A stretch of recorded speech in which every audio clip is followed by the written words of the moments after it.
అందరికీ నమస్కారం. ప్రభుత్వ పథకాల అప్డేట్స్ ముఖ్యంగా ఇందిరమ్మ ఇండ్లు, డబుల్ బెడ్‌రూమ్‌లకు సంబంధించి ప్రతి అప్డేట్, ప్రతి డౌట్ క్లియర్ చేస్తూ వీడియోస్ అయితే వస్తాయి. తప్పకుండా సబ్స్క్రైబ్ చేసుకోండి. వీడియోస్ అయితే లైక్ చేస్తూ ఉండండి. ఇక వివరాలకెళ్తే ఈ వీడియోలో ఇందిరమ్మ ఇండ్ల ఫైనల్ లిస్టు ఎప్పుడు పెడతారు? ఏ తేదీల వారీగా ప్రభుత్వం షెడ్యూల్ అయితే జారీ చేసింది అనే విషయాల మీద పూర్తిగా తెలుసుకుందాం.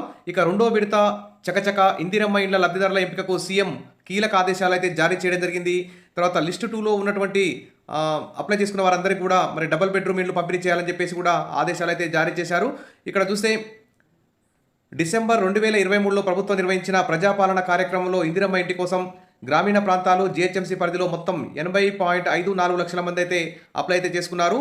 మరి దీనికి సంబంధించి అధికారులు అయితే మరి మొదటి విడతలో 72,000 మందికి ఇందిరమ్మ ఇల్లు మంజూరు చేశారు. ఇక రెండో విడత సంబంధించి కూడా చాలా స్పీడప్ చేయాలని చెప్పేసి ప్రజలందరూ కూడా చాలా అసంతృప్తిగా ఉన్నారని సీఎం రేవంత్ రెడ్డి అయితే త్వరగా ఫైనల్ లిస్ట్ పెట్టాలని చెప్పి ఆదేశాలు అయితే జారీ చేశారు. ఇక ఏప్రిల్ 15వ తేదీ నుంచి 23 రోజుల కార్యాచరణను అయితే తెలంగాణ ప్రభుత్వం సిద్ధం చేస్తుంది.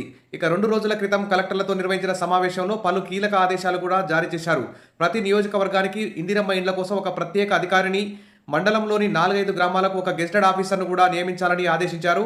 ఇక లబ్ధిదారుల లిస్టులపై కూడా జిల్లా స్థాయి అధికారులతో విచారణ చేపట్టాలని కూడా సీఎం అయితే సూచించారు.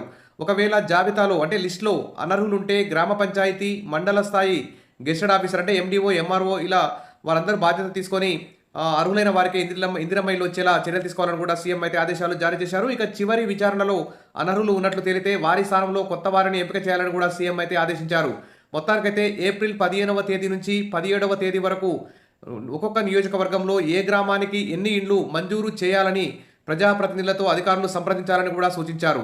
ఇక ఏప్రిల్ 18 నుంచి 21 వరకు లబ్ధిదారుల లిస్టులను ఆఫీసర్లు పరిశీలించాల్సి ఉంటుంది. ఇక ఏప్రిల్ 22 నుంచి ఏప్రిల్ 30వ తేదీ వరకు జిల్లా అధికారులు సూపర్ చెక్ చేయాల్సి ఉంటుంది.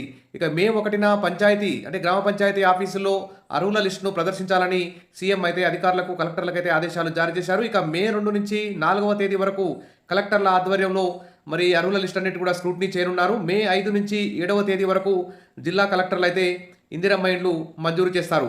మరి ఇందిరమ్మ ఇండ్లు మంజూరు చేసే విధానం ఎలా ఉంటుందంటే ఇన్ఛార్జి మంత్రి ఖరారు చేశాకే లిస్ట్ అయితే ఫైనల్ అవుతుంది. ఇక జిల్లా కలెక్టర్లు ఫైనల్ చేసిన ఇందిరమ్మ ఇండ్ల లబ్ధిదారుల లిస్టును జిల్లా ఇన్ఛార్జి మంత్రి ఆమోదించాల్సి ఉంది. ఈ మేరకు లిస్టును మంత్రి ఖరారు చేశాకే ఫైనల్ చేయాలని ఇటీవల సమావేశంలో సీఎం అయితే ఆదేశాలిచ్చారు. ఇక గ్రామ కమిటీలు, ఇందిరమ్మ కమిటీలు ఆమోదించిన లబ్ధిదారుల లిస్టులను మండల స్థాయి కమిటీలు పరిశీలించి జిల్లా ఇన్ఛార్జి మంత్రికి పంపించాలన్నారు. ఇక ఇందిరమ్మ కమిటీలు, కలెక్టర్లు, ఇన్ఛార్జి మంత్రి మధ్య సమన్వయకర్తగా ప్రత్యేక అధికారి ఉంటారని తెలిపారు. ఇక లిస్టు 2 పరిధిలోని లబ్ధిదారులకు డబుల్ బెడ్రూమ్ ఇళ్లను కూడా అందించాలని అధికారులకు సీఎం అయితే మార్గదర్శకాలు జారీ చేశారు.